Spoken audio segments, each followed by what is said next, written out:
Good morning all of you. Good morning ma'am. आज आप लोगों को ताम्रपाषाण काल के बारे में बताएंगे बच्चों। वैसे तो टेक्निकल या तकनीकी दृष्टि से देखेंगे तो जो ताम्रपाषाण काल है वो जो है पाषाण काल के बाद यानी कि हड़प्पा सभ्यता के पहले आता है। लेकिन ये जो काल है ये काफी लॉन्ग पीरियड है, यानी कि इसकी शुरुआत तो पाषाण काल से शुरू हो जाती है, लेकिन पाषाण काल के बाद शुरू हो जाती है, लेकिन ये सिंधु घाटी सभ्यता के दरमियान भी है और सिंधु घाटी सभ्यता के बाद भी है। इसलिए इस काल को हम सिंधु घाटी सभ्यता के बाद पढ़ रहे हैं, क्योंकि इस काल की जो ज्यादातर बस्तियां हैं या जो ज्यादातर संस्कृति है वो सिंधु घाटी सभ्यता के बाद की है। इसी वजह से हम इसे इसके बाद में शुरू कर रहे हैं। लेकिन क्रम में देखेंगे तो ये दूसरे नंबर पे आएगा, यानी कि सबसे पहले जो आता है वो आता है आपका पाषाण काल। पाषाण काल आता है पहले नंबर पे, और दूसरे नंबर पे आता है वो आपका आता है ताम्रपाषाण काल। ताम्रपाषाण काल। और जो तीसरे नंबर पे आता है वो आता है कांस्य काल। और जो देखेंगे आप चौथे नंबर पे आएगा वो आपका आएगा लौह काल। यानी कि ये मानव सभ्यता के विकास का क्रम है कि मनुष्य जब वो धरती पे आता है तो सबसे पहले उसने पाषाणों की चीजों का उपयोग किया, पाषाणों से अपने जीवन की जरूरतों को पूरा किया। उसके बाद मानव ने जब पहला धातु ढूंढा, ये इंडिया का ही नहीं पूरे विश्व का पहला धातु है जिसे तांबा कहते हैं, तो ये जो काल है ये ताम्रपाषाण काल कहलाता है, जहाँ मनुष्य ने पाषाण यानी कि पत्थरों के साथ साथ तांबे के उपयोग को अपने जीवन में जो है शुरू किया था। यानी कि तांबा पहला धातु है जिससे इंसान परिचित हुआ था या जिसको इंसान ने ढूंढा था। ये प्रकाश में कैसे आया है तांबा? तो अतिरपक्कम नामक स्थान, आपने एक नाम सुना होगा पल्लवरम नामक स्थान, जो 1863 ईस्वी में प्रकाश में आया था। कौन लेकर के आया प्रकाश में? रॉबर्ट डॉसफूट। पल्लवरम ये जो प्लेस है ये प्रकाश में आया था 1863 में। रॉबर्ट डॉसफूट ने इसको प्रकाश में लाया था। रॉबर्ट डॉसफूट। यहाँ से जो मिला था वो मिला था जो है पाषाण का हैंड एक्स, पाषाण का हाथ का कुल्हाड़ी, हाथ का कुल्हाड़ी। यहाँ से जो है बड़ा पाषाण काल का प्रकाश में आया था, शुरुआत हुआ था। इसी पल्लवरम से कुछ किलोमीटर दूर तमिलनाडु में ही एक और प्लेस है अतिरमपक्कम।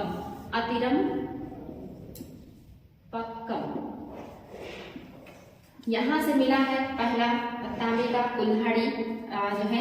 ताम्रपाषाण काल की शुरुआत यहीं से मानी जाती है, जब तांबे का जो है मिल जाता है उपकरण।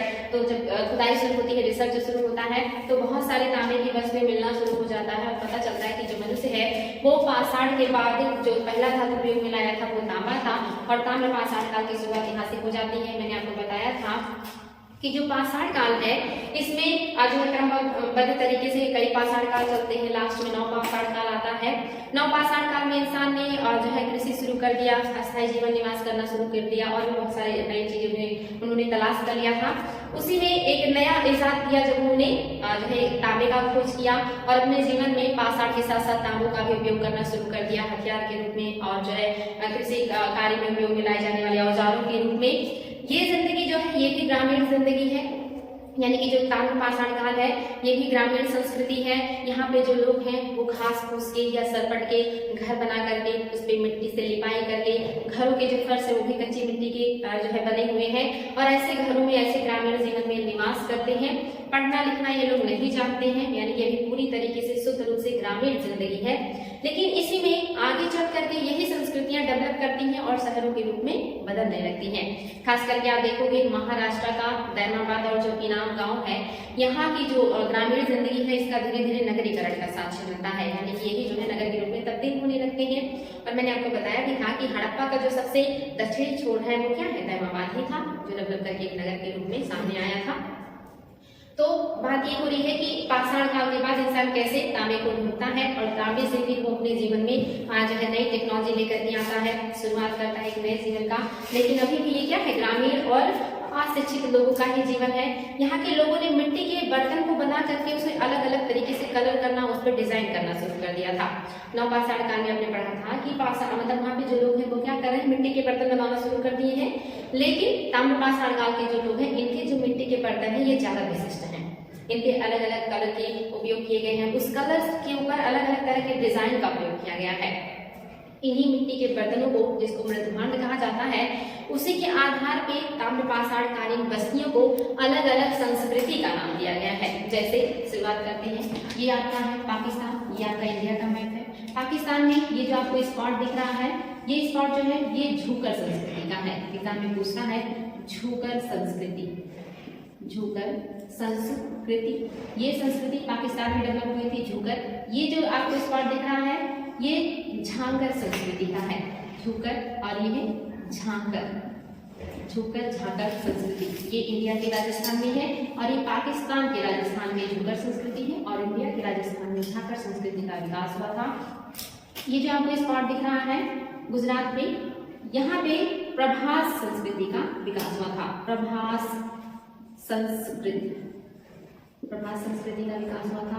यहीं पे कच्छ के क्षेत्र की तरफ रंगपुर संस्कृति का विकास हुआ था, रंगपुर संस्कृति का विकास हुआ था। और ये संस्कृतियां मिट्टी के बर्तनों के डिजाइन, कलर, चित्रकारी के आधार पर इनको नाम दिया गया है। ये जो आपको स्पॉट दिख रहा है या ये जो एरिया दिखाया गया है मैप में, ये जो है ये राजस्थान के बनास संस्कृति का है, बनास संस्कृति। ये बनास संस्कृति का एरिया है। यहाँ के जो लोग हैं वो लाल और काले मृदभांड बनाते हैं, तो मिट्टी का बर्तन बनाते हैं, उसको लाल और काले कलर से इसको कलर करते हैं और उस पर सफेद रंग से चित्रकारी करते हैं। ये यहाँ का पहचान है, विशिष्ट पहचान है। इनके जो मिट्टी के बर्तन हैं उनका जो कलर है वो ब्लैक और रेड है और उस पर व्हाइट कलर से चित्रकारी किया गया है। ये जो आपका बनास संस्कृति है, इस संस्कृति के अंतर्गत और भी बस्तियां हैं। जैसे आप देखो कि यहाँ के आहाड़ नाम की एक बस्ती है, यहाँ पे गिलुंद नाम की बस्ती है, इसी के अंतर्गत आहाड़ और गिलुंद, गिलुंद नाम की बस्ती है, आहाड़, गिलुंद और बालाथल, बालाथल नाम की जो है बस्तियां हैं, इसी के अंतर्गत है। ये आहाड़ जो है बहुत इंपॉर्टेंट है, क्योंकि आहाड़ को एक और नाम से जाना जाता है, तांबवती या तांबा वाली, तांबा वाली, तांबवती या तांबा वाली, ये इसका नाम है। एग्जाम में आया है कि तांबवती या तांबा वाली नाम से किसे जाना जाता है। तो ये जो आहाड़ संस्कृति है या आहाड़ जो बस्ती है, जो बनास संस्कृति के अंतर्गत राजस्थान में मतलब पाई जाती है, इसी को तांबवती या तांबा वाली जो है नाम भी दिया गया है। ये जो आपको स्पॉट दिख रहा है ये आपको पता है ये बारा संस्कृति है। बारा संस्कृति से ही डेवलप करके बाद में हड़प्पा संस्कृति का विकास हुआ था, मैंने आपको बताया था। तो ये जो बारा संस्कृति है इसी के पास जो है या इसी के अंतर्गत एक यच समाधान संस्कृति है, यच कब्रगाह संस्कृति या कब्रगाह संस्कृति या समाधान संस्कृति यहाँ पर डेवलप हुआ था। इस यच संस्कृति को या यच समाधान संस्कृति को विदेशी संस्कृति माना जाता है, बाहरी संस्कृति माना जाता है, जो कि यहाँ का जो समाधान तरीका है और जो जीवन जीने का जो पद्धति है वो सिंधु घाटी सभ्यता से या ताम्रपाषाण काल के बाकी संस्कृतियों से मैच नहीं करता है, इसीलिए इसे विदेशी संस्कृति माना जाता है, जो यच कब्रगाह संस्कृति है। और नीचे आएंगे, ये मध्य प्रदेश का एरिया है। मध्य प्रदेश में जो संस्कृति है उसे मालवा संस्कृति कहा गया है, मालवा संस्कृति। मालवा संस्कृति आप जानते हैं कि यहाँ पे मालवा नाम का पठार पाया जाता है राजस्थान और मध्य प्रदेश के पश्चिम के एरिया में। यहाँ पे चंबल नदी भी बहती है, चंबल नदी के आसपास ही ये मालवा में मालवा संस्कृति का विकास हुआ है। मध्य प्रदेश में कुछ और भी संस्कृतियां हैं, जैसे कायथा, कायथा संस्कृति और एरड़ संस्कृति, एरड़ संस्कृति। और इसके अलावा यहाँ पे एक बस्ती मिला है नवदा टोली, नवदा टोली, वेरी वेरी इंपॉर्टेंट, नौदा टोली, ये सबसे बड़ा ग्रामीण स्थल था। ये ताम्रपाषाण काल का सबसे बड़ा ग्रामीण स्थल है। यहाँ से सबसे ज्यादा संख्या में अनाज पाए गए हैं। सबसे ज्यादा अनाजों की जो संख्या है वो नौदा टोली से मिला है। एग्जाम में क्वेश्चन आया है कि ताम्रपाषाण काल में सबसे ज्यादा अनाज की संख्या कहाँ से मिली है, या सबसे बड़ी ग्रामीण स्थल कौन सी है, तो नौदा टोली है जो मध्य प्रदेश में है।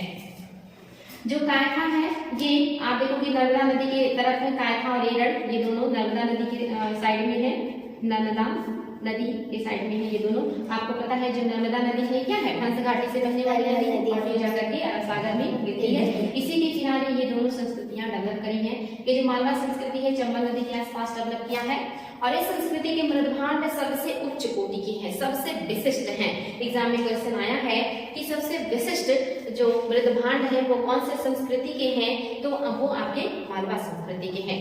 और मालवा संस्कृति के जो लोग हैं वो बर्तनों को, यानी कि यहाँ पे लोटा, कटोरा, थाली, ऐसे बहुत सारे इन्होंने मिट्टी के पात्र बनाए हैं, और वो सब में गोड़ीदार बनाया हुआ है, यानी कि उन सब में नीचे एक तरीके से कहेंगे कि पैर नुमा स्ट्रक्चर बनाया गया है, गोड़ी बनाया गया है। जैसे मान लीजिए ये आपका कटोरा है और इसमें क्या किया इन्होंने, ऐसे गोड़ी बनाया हुआ है, ठीक है। यानी कि जो उसका नीचे का सतह है, जो पेंडी है, उसमें घिसावट ना आए, वो कमजोर ना हो, उसके लिए यहाँ पे क्या किया गया है, उसमें गोड़ीदार बनाया गया है, ठीक है। ये कंफर्म है, कोई प्रॉब्लम तो नहीं है। यानी कि यहाँ के बर्तनों में गोड़ीदार स्थिति बनाई गई है ताकि वहाँ के बर्तनों में घिसावट ना हो, जो कि बहुत ही बेहतरीन है। यहाँ की सबसे विशिष्ट जो है इसको माना जाता है, यहाँ के मृदभांडों को सबसे विशिष्ट माना जाता है। अब आप और नीचे आएंगे तो ये जो आप देख रहे हो स्पॉट, ये आपके महाराष्ट्र के जोरबे संस्कृति का है। इतना आप लोगों ने नोट कर लिया बच्चों, इरेज कर सकते हैं, हो गया मैं नोट? Yes ma'am. ओके, ठीक है, अच्छी बात है, इतना नोट कर लिया आपने। तो अब आगे बढ़ते हैं। ये जोरबे संस्कृति के बारे में आपको बता रहे हैं। जोरबे संस्कृति जो महाराष्ट्र में थी, ये महाराष्ट्र का जोरबे संस्कृति है। इन सब में सबसे नवीन है, यानी कि सबसे बाद में डेवलप किया है। इसी जोरबे संस्कृति के अंतर्गत आप देखोगे बस्तियों के बारे में, और बस यहाँ पे एक सवालदा संस्कृति भी है, जोरबे संस्कृति और सवालदा संस्कृति, जोरबे संस्कृति और सवालदा संस्कृति। यहाँ पे जो बस्तियां पाई गई हैं, दैमाबाद है, दैमाबाद वेरी वेरी इंपॉर्टेंट। ये जो दैमाबाद है इसे जो है सबसे बड़ी बस्ती माना जाता था। जो आपका नौदा टोली था ये सबसे बड़ी ग्रामीण बस्ती थी, लेकिन ये सबसे बड़ी बस्ती थी, यानी कि इसका धीरे धीरे क्या नगरीकरण की तरफ था ये दैमाबाद। यहाँ से एक और बस्ती मिली है, इनाम गांव मिला है और दैमाबाद मिला है। ये दोनों जो है स्थल जो है डेवलप करके नगरीकरण की स्थिति यहाँ पे पाई जाती है। इनामगांव और दैमाबाद से नगरीकरण की स्थिति की तरफ बढ़ रहे थे, यानी कि ग्रामीण स्थिति से और आगे बढ़ चुके थे और इनका नगरीकरण शुरू हो गया था। ये महाराष्ट्र के दोनों जो है संस्कृति के अंतर्गत आने वाली प्लेस हैं या बस्तियां हैं जिनका डेवलपमेंट हो गया था या होना शुरू हो चुका था। और जो आपका नौदा टोली है वहां से मातृ देवी की पूजा का भी साक्ष्य मिला हुआ है। ये जो नौदा टोली है वेरी वेरी इंपॉर्टेंट, यहाँ से मिट्टी की मातृ देवी की मूर्तियां मिली हुई है। मातृ देवी की पूजा का यहाँ भी जो है आप देखोगे मातृ देवी का जो पूजा का प्रमाण मिला है वो तो आपने देखा था मध्य पाषाण काल में ही मिला था, सॉरी मध्यपुरा पाषाण काल में ही मिला था। आपको मैंने बताया था लोहदा नाला प्लेस का नाम मैंने आपको लिखवाया है, लोहदा नाला से अस्थि की यानी कि हड्डियों की अस्थि की मातृ देवी की मूर्ति मिली थी। वहीं से जो है सबसे पहले जो मूर्ति मिली है वो मातृ देवी की मिली है, जो हड्डियों की मिली है, बनी हुई थी। और ये लोहदा नाला से मिला है, पूरा पाषाण काल का ही है ये। और ऐसे ही मातृ देवी की मूर्तियां नौदा टोली से भी मिली है, लेकिन ये मिट्टी की बनी हुई है। यानी कि अगर सबसे पहले कहा जाए कि पूजा की शुरुआत किसकी हुई थी तो मातृ देवी की पूजा का साक्ष्य हमें पूरा पाषाण काल से मिलता है। तो इस आधार पर अगर धर्म की बात करें कि शाक्त धर्म सबसे पुराना है या शैव धर्म सबसे पुराना है तो कौन सा हो जाएगा? शाक्त धर्म सबसे पुराना हो जाएगा। यानी कि जो माता जिनको शक्ति का रूप माना जाता है इनको इन्हीं के आधार पे आगे शाक्त धर्म का जो प्रचार होता है, तो सबसे पुराना शाक्त धर्म हो जाएगा। इस आधार पे अगर हम इस मूर्ति को आधार बनाते हैं माता देवी की, तो सबसे पुराना शाक्त धर्म हो जाएगा। उसके बाद शैव धर्म में पाशुपत जो संप्रदाय है वो सबसे पुराना हो जाएगा, क्योंकि पशुपति का जो साक्ष्य है वो मिला है कहाँ से, सिंधु घाटी सभ्यता से, जो पशुओं से घिरी हुई आकृति 2 सिंह वाले योगी की मूर्ति मिली है ना, पाशुपत धर्म का एक तरीके से कहेंगे कि प्रतिनिधित्व करती है। और ये जो लोहदा नाला से मिली है माता देवी की मूर्ति, और फिर इसके बाद आगे आप देखोगे ताम्रपाषाण काल में नौदा टोली से भी माता देवी की मूर्ति मिल रही है। ये सब क्या दिखा रहे हैं कि जो माता देवी की पूजा है वो सबसे पहले शुरू हो गई थी। और अगर धर्म की बात करेंगे तो शाक्त धर्म की शुरुआत भी सबसे पहले हो गई। ठीक है बच्चों, इतना क्लियर है? तो आगे बढ़ते हैं। ये आपको एक और भी स्पॉट दिख रहा है, इसके बारे में डिटेल बताते हैं। इतना आप लोगों ने नोट कर लिया है, इसको विजुअलाइज कर सकते हैं। आगे बताते हैं ये स्पॉट क्या है, क्या बताया गया है। हाँ, एक चीज और भी है, जो दैनाबाद और इनाम गांव है, यहाँ से भी बर्तन मिले हुए हैं मिट्टी के, जैसे यहाँ से भी लोटा मिला है, कटोरा मिला है, यहाँ से भी कटोरा मिला है, यानी कि ऐसे, और जो है गोड़ीदार कटोरा मिला हुआ है। यहाँ से जो है इसी तरह का एक मतलब प्याला मिला है या बर्तन मिला है, जिसमें ऐसे टोटी बना हुआ है, जिसमें टोटी यानी कि गोड़ीदार भी है और उसमें टोटी भी बना हुआ है। ये मिला है आपका इनाम गांव से, जहाँ पे बर्तनों में जो कटोरा है, जो वहाँ पे पानी का एक तरीके से कहेंगे बर्तन है, उसमें टोटी मिला हुआ है, टोटीदार बना हुआ है, गोड़ीदार बना हुआ है। और यहाँ से भी टोटीदार और गोड़ीदार बर्तन मिले हैं। जैसे कि ये क्यों बनाए जाते थे, जो बर्तन की सतह होती है, नीचे की जो पेंदी होती है, वो जल्दी जो है कमजोर ना हो, टूटे ना, इस वजह से लोग गोड़ीदार बर्तन बनाया करते थे। इन्होंने नई जो टेक्निक ईजाद किया था। इनके मृदभांड ही सबसे विशिष्ट है, मैंने आपको बताया भी कि यहाँ के लाल और जो है ब्लैक कलर के मृदभांड हैं, और उस पर व्हाइट कलर से चित्रकारी की गई है। यहाँ के मृदभांड भी रेड कलर के हैं, यहाँ के भी जो है रेड और ब्लैक मृदभांड है। यहाँ भी जो मृदभांड है, इन पे भी चित्रकारी की गई है, अलग अलग तरह के डिजाइन बनाए गए हैं, कहीं कहीं ज्यामितीय डिजाइन के भी जो है साक्ष्य मिले हैं।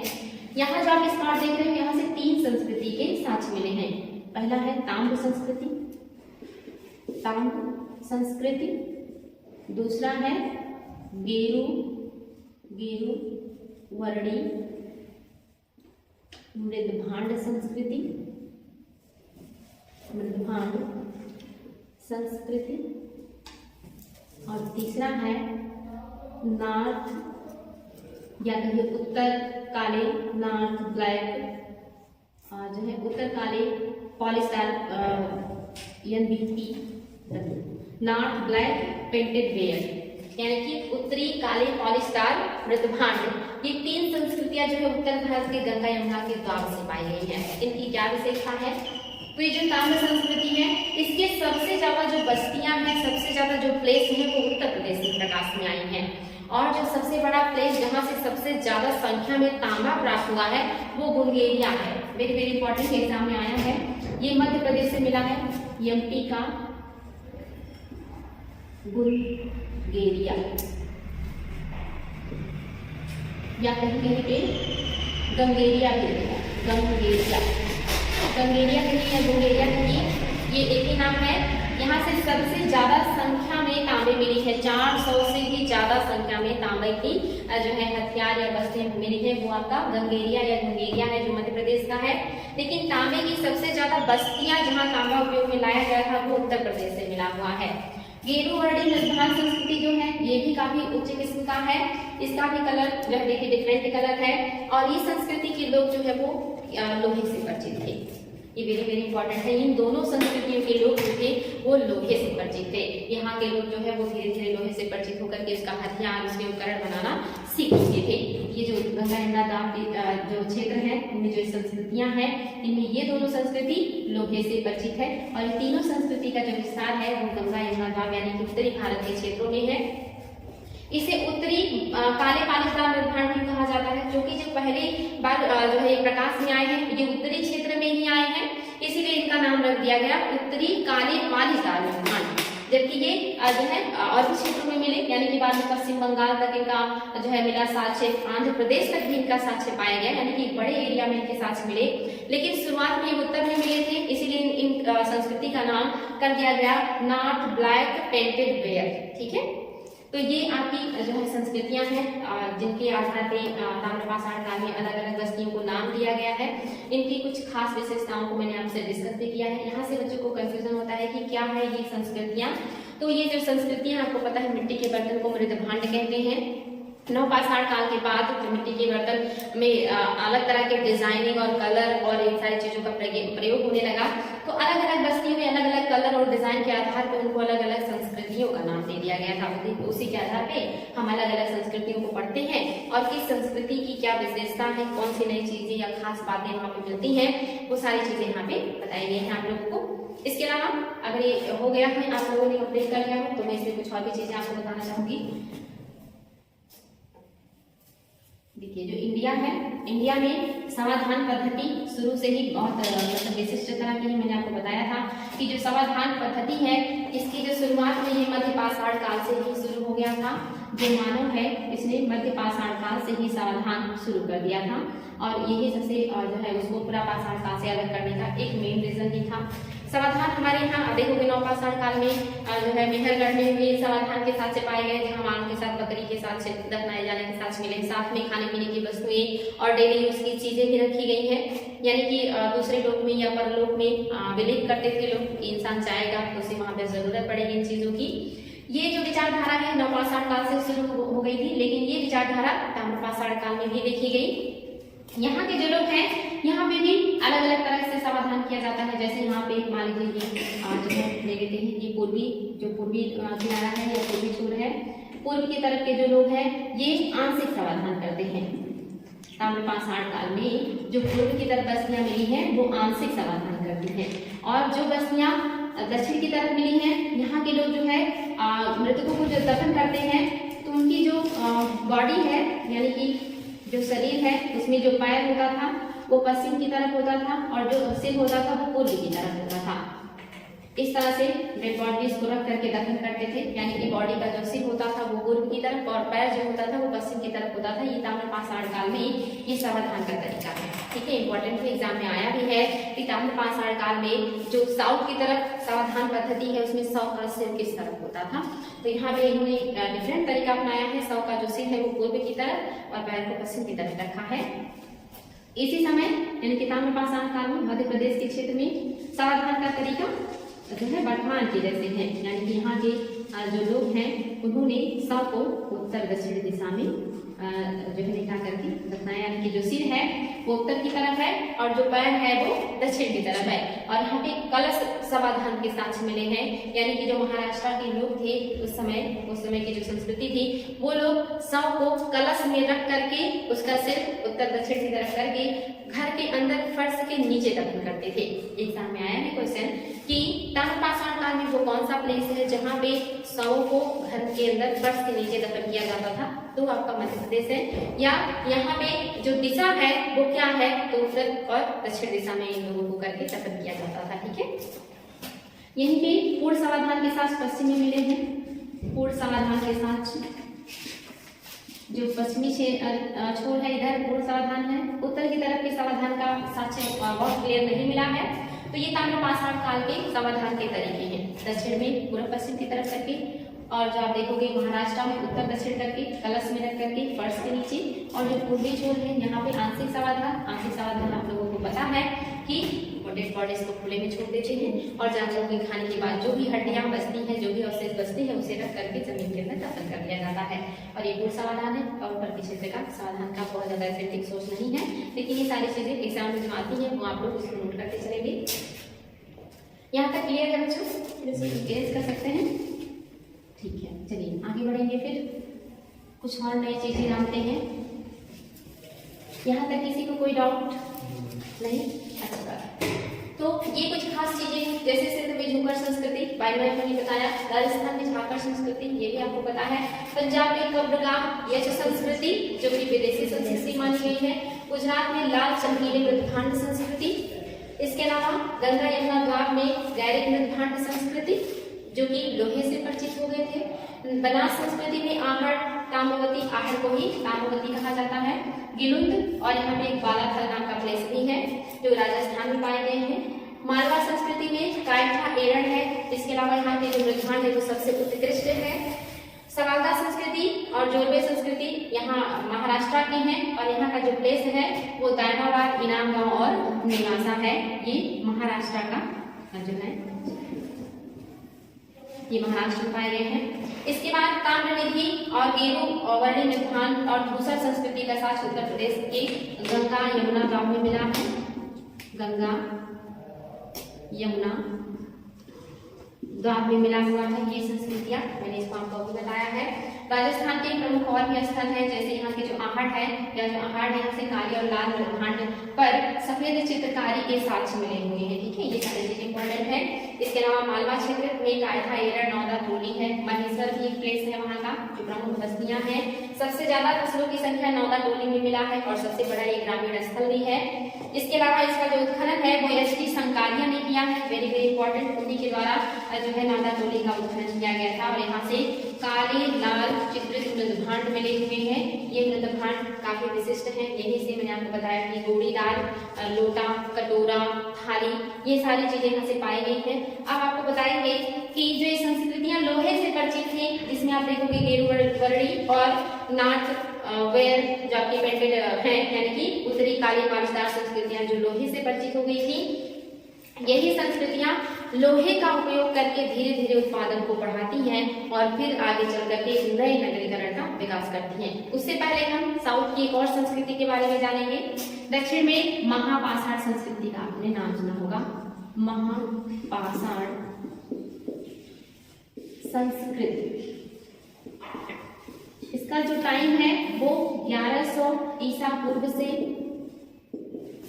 लेकर के 1000 ईसा पूर्व से ही शुरू हो गया था ये, यानी कि 1100 ईसा पूर्व से 1000 ईसा पूर्व के बीच इसका शुरुआत माना जाता है, यानी यहाँ से महापाषाण संस्कृति पाई जाती है। और ये जो महापाषाण संस्कृति है इसका साक्ष्य दक्षिण में मिला हुआ है, साउथ में मिला हुआ है। क्या है ये संस्कृति, क्यों है ये विशेष, और एग्जाम में यहाँ से क्वेश्चन बनते हैं और किस तरह के बनते हैं, वो सारी चीजें डिस्कस करेंगे। ये जो महापाषाण संस्कृति है ये भी लोहे से परिचित थी, क्योंकि इसका कार्यकाल आप देख रहे हो, ये 1100 से या 1000 से इसकी शुरुआत है और ये 600 ईसा पूर्व के आसपास तक चलती है, उसके बाद तक चलती रहती है। अभी जब आप वैदिक काल पढ़ोगे तो वहां भी मैं आपको बताऊंगी कि जो ऋग्वैदिक काल में है वहां पे भी लोग लोहे से परिचित थे, लेकिन उसका उपयोग नहीं कर रहे थे। उत्तर वैदिक काल में उसके उपयोग के साथ मिलने लगते हैं, यानी कि लोहे के उपकरण बनाना, लोहारगिरी करना, ये सारी चीजें उत्तर वैदिक काल में शुरू हो गई थी। ठीक है बच्चों, तो महापाषाण काल की संस्कृति जो साउथ की है ये क्या है, यहाँ पे क्या होता था कि जब घर में जो व्यक्ति होते थे, मोस्टली जो चीजें हैं जैसे कि क्या है, ताम्रपाषाण काल जैसी हैं, ग्रामीण बस्तियां हैं, नेचुरल चीजों का उपयोग करते हैं और खेती इस तरह की चीजें करते हैं। लेकिन यहाँ के लोग जो हैं उनका जब डेथ हो जाता है तो डेथ होने के बाद उन्हें जब दफन किया जाता है या जब उनका समाधान होता है तो उस समाधान यानी कि उस कब्र को ये बड़े बड़े पाषाणों से या पत्थरों से घेर देते थे, इसीलिए इसको कहा गया महापाषाण संस्कृति।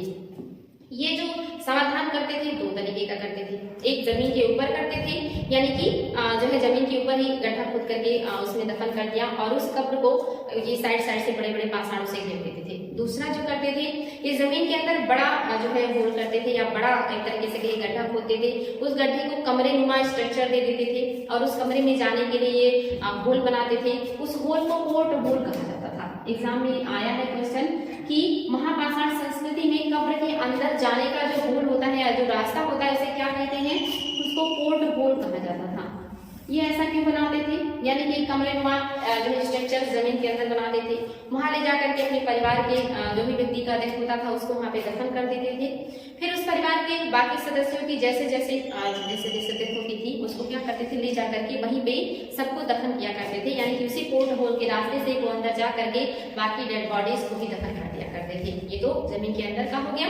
और एक जो जमीन के ऊपर होता था उसको क्या करते थे, बड़े बड़े पाषाणों से, बड़े बड़े पाषाण खंडों से उस समाधान को घेर देते थे, इसीलिए इसको महापाषाण संस्कृति कहा गया। और इसके अलावा ये लोहे से भी परिचित थे, तांबे से भी परिचित थे, तांबे का उपयोग करते थे। इन लोगों ने जहाँ पे भी जो है समाधान किया है वहां पे तांबे की वस्तुएं, लोहे की वस्तुएं यानी कि गहने के रूप में, हथियार के रूप में या दूसरे उपकरण के रूप में अस्थियों के साथ रखते थे। इसके अलावा अलग अलग मृदभांड यानी कि मिट्टी के बर्तन रखते थे, खाने पीने की चीजें रखते थे। इनका भी विश्वास था परलोक में, इन्हें भी लगता था कि जब ये दूसरे लोक में व्यक्ति जाएगा तो इसे इन सारी चीजों की जरूरत पड़ेगी। तो इस वजह से क्या करते थे, उसके साथ जितनी भी जरूरत की चीजें होती थी वो रखती जाती थी। इन जो है समाधानों से समाज में जो है एक तरीके से कहे डिफरेंसेस के या विभाजन के भी साक्ष्य मिले हैं, क्योंकि जब खुदाई हुई तो कुछ कब्रों के पास जो है कीमती वस्तुएं या महंगे किस्म की चीजें पाई गई। खाने पीने की जो चीजें थी वो ज्यादा अच्छी थी, या कहिए कि जो पात्र थे वो तांबे के थे। तो इससे पता चला कि कोई अमीर व्यक्ति रहा होगा, उसने ज्यादा गहने पहने रखे थे। लेकिन कुछ कब्र ऐसे मिले हैं जिनके पास तांबे की नहीं बल्कि मिट्टी की वस्तुएं ज्यादा मिली हैं और खाने पीने की चीजों की संख्या भी कम है। तो इससे पता चलता है कि ये गरीब व्यक्ति रहा होगा। तो उस समाधान से यानी कि उस कब्रों से भी पता चलता है कि समाज में उस समय भी जो है कुछ लोग ज्यादा समृद्ध थे और कुछ लोग कम समृद्ध थे। ये समाधान से भी पता चलता है। हाँ, महिलाओं और पुरुषों के समाधान कैसे पता चलते हैं? तो उस समय जो समाधान होता था महिलाओं का, क्योंकि एक ही तरीका होता है जो सबसे ज्यादा मतलब आसानी से लोग समझ पाते हैं, ये होता है कि कपड़े के पहनने के स्टाइल, या कपड़े तो बचते नहीं है तो जो गहने वो लोग पहनते थे, तो महिलाओं के गहने डिफरेंट तरह के होते हैं, पुरुषों के गहने जो हैं वो डिफरेंट तरह के होते हैं। तो गहनों के आधार पर पता चल जाता है। लेकिन कहीं कहीं ऐसा मिला है कि जो महिला पुरुष है दोनों श्रृंगार करते हैं और ये गहनों बहुत ज्यादा मतलब जो एक तरीके से कहिए कि डिफरेंसेस नहीं है। कान में बूंदे महिलाएं भी पहन रहे, पुरुष भी पहन रहे हैं। तो ऐसे में कैसे पता चले कि जो समाधान हुआ है ये महिला का है या पुरुष का? तो इसके लिए अध्ययन का दूसरा तरीका अपनाया गया। यहाँ पे जो अस्थियां मिली, अस्थियों का अध्ययन किया गया। जो महिलाएं हैं वो जो है बेबीज उनको होते हैं या वो बच्चे पैदा करती हैं, तो उनकी जो कमर का पार्ट होता है वो थोड़ा सा चौड़ा या थोड़ा सा ज्यादा भारी होता है पुरुषों की अपेक्षा। तो उसकी स्टडी से पता चला कि महिला का कब्र है या पुरुष का कब्र है। तो कब्रों में महिलाओं और पुरुषों का भी अध्ययन किया गया। जो है कहीं से कम चीजें मिली है कब्र के साथ, तो पता चला कि ये गरीब है, और कहीं ज्यादा चीजें मिली है, ज्यादा घर के आसपास की चीजें व्यवस्थित की गई है, तो पता चला कि ये अमीर लोगों का कब्र रहा होगा। फिर कब्र में भी जमीन के ऊपर भी और जमीन के नीचे भी हथियार के रूप में तांबे के साथ साथ लोहे की चीजों का भी उन्होंने उपयोग किया है, जिससे पता चलता है कि ये लोहे से परिचित थी। तो ये था आपका महापाषाण संस्कृति। जो खास चीजें हैं यहाँ से पूछता है कि महापाषाण क्या है, तो ये समाधान पद्धति है या एक समाधान तरीका है। पोर्ट होल क्या है, तो जो जमीन के अंदर कमरे नुमा स्ट्रक्चर बनता था उसमें जाने के लिए पोर्ट होल बनाए जाते थे। ये लोग लोहे से पढ़ते हैं, ये भी नागरिक संस्कृति है। ये सारी चीजें, और ये भी साउथ में डेवलप की हुई संस्कृति है, जो कि ताम्रपाषाण काल में बाद में या उसी मतलब जो लास्ट वाला पीरियड आता है उस समय यहाँ पे ये चीजें सामने आई थी। यहाँ तक आप लोगों को क्लियर है, कोई दिक्कत तो नहीं है? ठीक है, देखते हैं और भी क्या क्या पॉइंट्स हैं जो आप लोगों को बताया जा सकता है। जैसे जो अतरंज खेड़ा है, और एक और आपने नाम सुना होगा हस्तिनापुर।